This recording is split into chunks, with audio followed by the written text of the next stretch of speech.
government is placing the future of Australia's tax system firmly on the agenda with the release of a new tax discussion paper this morning that could pave the way for major changes.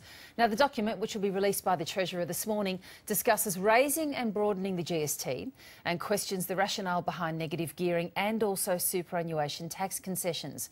It highlights our reliance on income and corporate tax and predicts that it will worsen as wage increases tip more and more workers into higher tax brackets. The paper predicts personal income tax will account for 56% of the tax take just within 10 years. The discussion paper is aimed at kick-starting a debate around tax reform, which will provide the basis for a white paper ahead of the next federal election. Now, the government has promised to take any proposed changes to voters, and Labor has already signalled it will oppose any planned increase to the GST. So we'll speak to the Assistant Treasurer Josh Frydenberg in just a moment, and we'll also cross live to the Treasurer's speech this morning, which will launch the discussion paper in the next hour. But first, here's what Joe Hockey had to say yesterday on the issue of tax and spending. 86% of all government expenditure is locked in by legislation. And if Labor and the Senate keep blocking reductions in government expenditure, then the only way we can live within our means is to massively increase taxes. That's not what we want to do. We do not want to see massive increases in taxes in Australia, so we are trying to get the level of government expenditure down. Now, there's a stark choice for the Labor Party. Either you start giving Australians, on average weekly earnings, a reasonable hope that they're going to pay a reasonable level of tax, or else they're going to end up paying an excessive level of tax, and we're going to continue to spend. Now, that is not the formula we believe in. We want to see a reduction in government expenditure and a commensurate competitive taxation system that means that we can compete head-on with the best in the world. Joe Hockey speaking in Tasmania yesterday. Joining us now in the breakfast studio is the Assistant Treasurer Josh Frydenberg. Josh Frydenberg, good morning to you. Nice to be with you, Michael. Let's start with an issue that really concerns lots of our viewers. They are pay-as-you-go tax payers. They are forced into higher tax brackets simply because their wages increase by the rate of inflation. It is called bracket creep. Hundreds of thousands of taxpayers will be forced into higher tax brackets over the next 2 years. What can the government do about that? Well, obviously, we would like to see the people not go into those higher tax brackets because it's a disincentive for them to work as they move into higher marginal tax rates. But that is our system. We don't currently have indexation of those particular brackets. One of the things that this report shows, Michael, is that 27% of taxpayers today are in the top two tax brackets, namely $80,000 and above.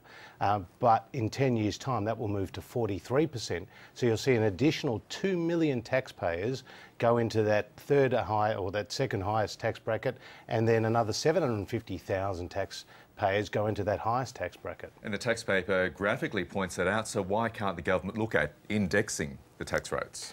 Well, that would obviously cost the budget a lot of money, and as you know, we're already running significant deficits. But not as much as it did, say, 30 years ago when inflation was higher. Well, the problem we have is we're running budget deficits. We want to run budget surpluses, and this is not a policy that we are proposing to introduce. But certainly, over time, we do not want to see people go into those higher tax brackets. OK, now the paper also says the large proportion of tax increasingly will come from income tax. Sure. Of course, there was one way of reducing that, and that is to put the emphasis more on the goods and services tax, either broadening it or increasing the rate.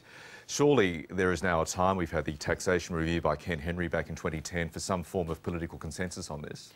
Well, it's really interesting you mention the Ken Henry report, Michael, because what he showed is that we have 125 taxes in Australia, but just 10 taxes produce 90% of the revenue. We have 115 taxes producing just 10% of the revenue. And there's this over-reliance on company tax and income tax, some 70% of the total tax take. We have around 800,000 companies in Australia, Michael, but just 12 companies produce 1/3 of our corporate tax take. This is an issue we need to look at, because the other thing that's pointed out in this paper is that $40 billion a year is spent in compliance with our tax system annually. And one of the reasons is because we have so many inefficient taxes. But we saw Mike Baird's win over the weekend. Yeah. He pushed forward to vote as a very unpopular, and the polls did show, Sure. Electricity privatisation was very unpopular. Shouldn't that embolden you as the federal government to pick up the GST issue again and put that to voters? Well, we certainly have no plans to increase the GST, and one point that again is made emphatically in this report is that you would need a broad political consensus to get any change to the GST. That would involve the support of all the states and territories. As you know, they're Labor states. As you know, the Labor Party is not coming to the table. Yeah, but on excuse the me issue for of the interrupting. GST. That's a cop-out, isn't it? Why doesn't the government, if you're committed to taxation reform, do what John Howard did at the very start of the GST back in 1998? Put it to voters, seek a strong mandate. I tell you what was a cop-out, Michael. That was what happened with the Henry report, which was the GST was excluded from the whole discussion. We said we're very happy to have that discussion about the GST, very happy. In fact, this report shows that the Australian GST rate at 10% is around half of what we see in the OECD. The other 33 countries, Australia's rate is around half. The other thing that this report shows, Michael, is that only 47% of total consumption by Australians is covered by the GST.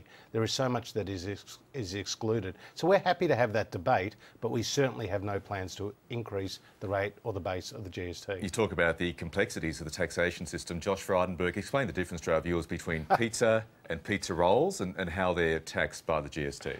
Well, it's funny you say that because in the report it actually refers to that difference between pizzas and pizza rolls, saying pizzas are subject to the GST because it can be cut, because of the type of dough that you use, etc., and the type of toppings, whereas pizza rolls are not subject to the GST, which I think is just an illustration of the difficulties. But as we know, pizza rolls are a bite-sized meal, whereas a pizza, you need a few at the table to eat it. Okay, but what's the difference? Why aren't pizza rolls subject to GST? Well, it's because it's the way it's cut, because of the toppings. I don't want to have my John Hewson moment, but as you know... You can if you like. As you know, there is an illustration in the report as to why it's so complex. I mean, it's a good question, isn't it? I mean, you go down to the Baker's Delight, you'll get your pizza roll. You go to your local pizza shop, you'll get your pizza. One is subject to the GST, the other's not.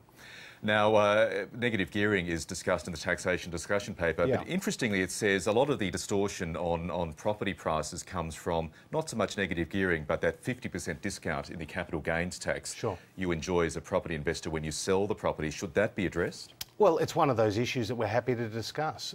You know, the capital gains tax, which is quite different to, you know, the marginal rates you'd pay on your income or other sources of income. But in relation to negative gearing, there is arguments both ways. There's one argument that says it helps lower rentals, the rental market, because more people are buying properties and then getting a tax deduction as a result, so therefore they can afford to charge less rent. On the other hand, investors are pushing out homeowners from the market. Now, finally, moving away from tax reform, we spoke about Mike Baird's victory in New South Wales over the weekend. How much pressure does that take off Tony Abbott's leadership?